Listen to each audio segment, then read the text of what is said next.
Welcome back to the deep dive. Today we're diving into kombucha. Oh, kombucha. Yeah, I feel like everyone's talking about it. It's definitely having a moment. Yeah, and we did a deep dive into the Daily Clo podcast with Mary and John. Yeah, they had a really interesting episode about it. So, and I thought this would be a great deep dive for us. Awesome. So there's all this buzz about kombucha being like a super healthy drink. Right. And I was really curious to go kind of beyond the hype, see what the science actually says. And the Daily Clo podcast really gets into that.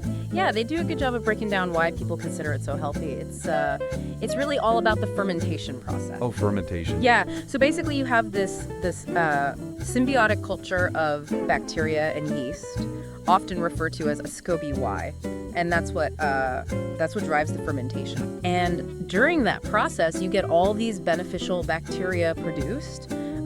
Things like Gluconesidobacter, which helps produce acetic acid, and Lactobacillus, which is, a really popular probiotic. Probiotics, I bet. Exactly. And those probiotics are, they're often linked to improved digestion. Yeah. They can help boost your immune system. That's what I love about fermented drinks. They're always doing something cool on, like, a microscopic level.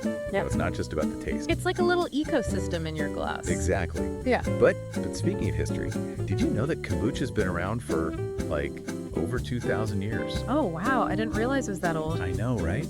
The podcast mentioned that it originated in Northeast China. Oh, wow. And get this, it was actually valued for its medicinal properties back then. Interesting. Yeah, they even thought it could promote longevity. Wow. So it's been like a health drink for centuries. Pretty much. And from China, it spread, through trade routes across Asia, made its way to Russia, and then eventually it reached Europe in the early 20th century. Wow. What a journey. I know. It's amazing how, like, knowledge and traditions travel like that. But, coming back to today, Mary and John, they also talk about the modern health benefits that are, being studied now. Yeah. And so beyond just, like, gut health, some studies suggest that kombucha might help boost your immune system. Right. And even improve mental clarity. But they do say, more research is needed. Right, of course. But still, those potential benefits are pretty exciting. Yeah, especially the immune system boost, with winter coming up. Right.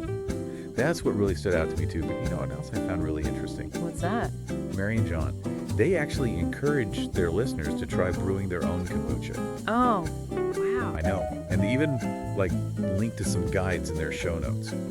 I've never thought about brewing my own. But it does make you, appreciate the process more, The fact that it's a living culture that you're kind of nurturing. Yeah, and I feel like it ties into that whole trend of people wanting to, connect more with their food and drinks. Right. Knowing where things come from, how they're made. It's very DIY. Exactly. So given all this, where do you see kombucha fitting into the future of, what we drink? That's a really interesting question. It's got this long history, and there's a lot of potential health benefits, so I think it definitely has the potential to become even more mainstream than it already is. Could we see it, rivaling sodas or juices? It's certainly a fascinating possibility to consider. Yeah, maybe one day we'll all have kombucha brewing on our countertops, Like sourdough starters? Exactly. Well, on that note, we'll leave you to ponder that. Thanks for joining us on this deep dive into the world of kombucha. And until next time, happy fermenting.